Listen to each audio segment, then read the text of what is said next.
my favorite kind of bigotry is when you meet someone, you really get along with them, and then they say something, and then you realize they're a fucking horrible bigot. You know what I mean? Like, I was at a party recently. You know when you're at a party, you meet someone, you're like, oh, you're a cool guy, and you're like, bond, oh, fucking cunt. You know that moment? I was at a party recently, and I was hanging out with a Rastafarian dude. He was like the coolest guy in the world. Really got along really great, right? And he was a political songwriter, political protest songwriter. I was like, oh, really? What do you protest against, man? And he was like, oh, like the police. I'm like, yeah, cool. And he's like, the government. I'm like, cool. And he's like, discrimination. I'm like, I hear that's bad. And then he goes, the Batty Man. See, I wasn't familiar with Jamaican slang. Batty Man means gay person in Jamaican slang, but I didn't know that. You know, so I was like, Batty Man. You hate Batman? Why do you hate Batman, man? He's a fictional superhero. He fights crime.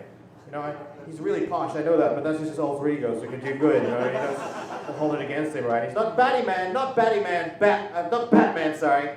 Batty Man, I can't stand gay people. That's what he said to me. Like, I personally don't understand homophobia, you know what I mean? Like, gay people are like the least threatening minority group out there. I mean, like, has anyone here ever been the victim of a vicious gay street gang bashing? Has anyone been walking home late at night, all of a sudden camp fucking thugs come up to you? And they're like, let's beat the fuck out of that guy and then suck his dick, right?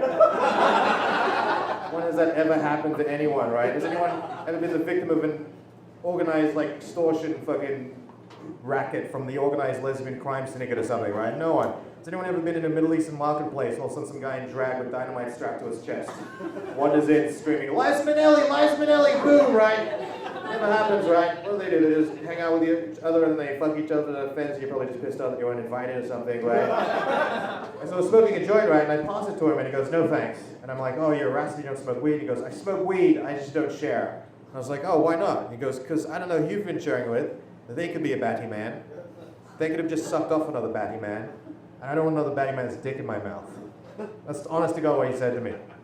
And I was like, wow, you've obviously been thinking about this a little bit too much. You know, like I've heard the 6 degrees of separation rule before, but just never applied to the penis. You know what I mean? Like, you guys realize how neurotic that fucking thought process is? I spent the rest of that week thinking of various ways fractures of dicks might have touched my lips. You know what I mean? Like, I was like, oh fuck, I was in a restaurant drinking soup, maybe a fly landed on the spoon and dipped his dick into the soup. Does that mean that I'm gay for insects or something? I kissed my girlfriend up, she went down on me. Does that mean I'm gay or just narcissistic? I can't tell, right?